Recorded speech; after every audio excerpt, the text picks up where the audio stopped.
Assalamualaikum.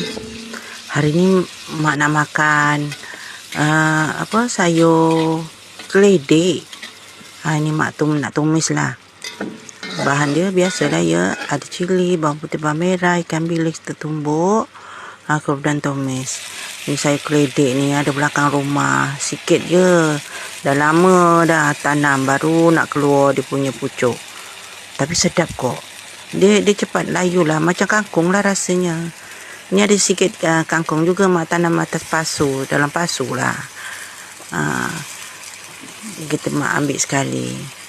Untuk mak seorang je. Tapi daun keledek ni sayur daun keledek. Dah lama mak tanam dah.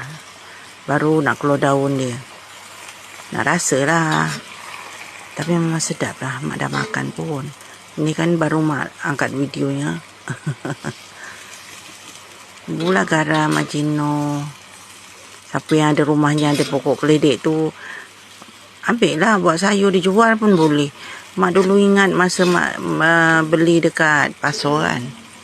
Daun keledek tu besar-besar. Suami itulah Papa Zola yang beli. Dia ingat kangkung. Orang tak kenal sayur. Belikannya daun keledek. Mak masak sedap. Itulah.